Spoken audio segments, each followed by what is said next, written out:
And now, the best 60-ish seconds of your week.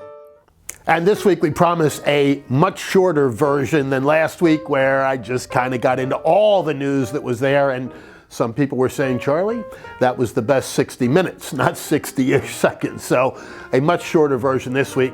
But again, we're asking all of our friends to like, share, and subscribe. It's a little bit of free advertising for us and allows your friends to see what you get to watch every Saturday morning. And this week we had the trifecta of Saint Valentine's Day, Ash Wednesday, and pitchers and catchers reporting, and the beginning of spring training. What could be better than that?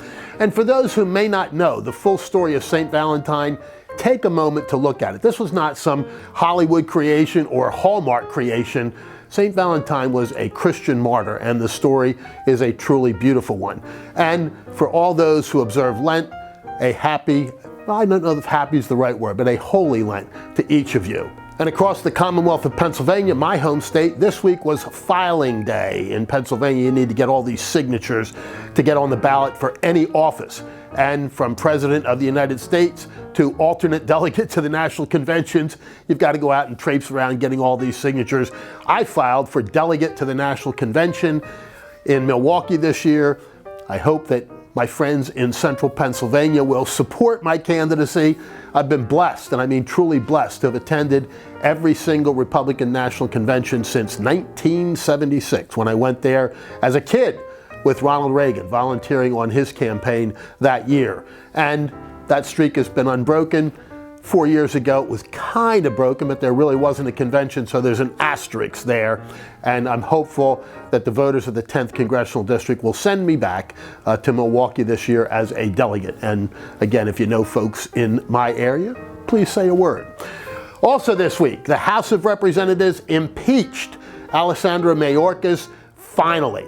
This man is the worst. And I used to say that he was incompetent. I no longer think that. I think that his actions have been deliberate, allowing the border to be a sieve, while at the same time lying to the American people and telling us that it's secure. And if ever there was anybody that deserved to be impeached, it's him. That, by the way, is the first time in nearly 150 years that any cabinet member has been impeached. The last time, you've got to go back to the presidency of Ulysses S. Grant, when the cabinet officer in that case resigned before anything could go to trial. I don't think Mayorkas will resign. He's too arrogant for that. But the trial may give us all an opportunity to see what this man has been all about, and the miscues and deliberate derelictions of his office during his time there.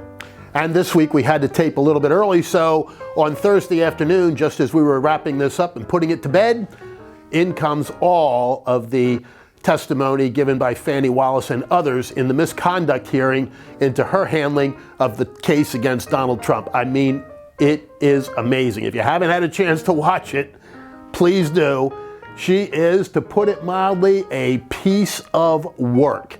And her arrogance, her, just absolute contempt was overwhelming. Why the judge didn't find her in contempt is beyond me, but he exercised a lot of restraint. But whether or not she can survive this, both on the legal side and on the opinion of the public opinion, is beyond me. The whole case was as flimsy as could be. We all knew that. And her going after Donald Trump on specious, pasted together stuff never did work. But then it comes out that she was, sleeping with the special prosecutor that she hired to oversee the case, somebody who had never tried a case like this before. And in the meantime, it must be tough work going after President Trump. They're taking vacations all over the place, to Belize, to the Bahamas, to I think Hawaii. I can't remember all the various joints they hung out in, but they were all over the place, month after month after month. I mean, it must be tough work down there in the DA's office. I mean, the whole thing is preposterous. And stay tuned, because the last chapter in that book has not yet been written. But let me say this real quickly and parenthetically. This is another reason why we should have television cameras in courtrooms.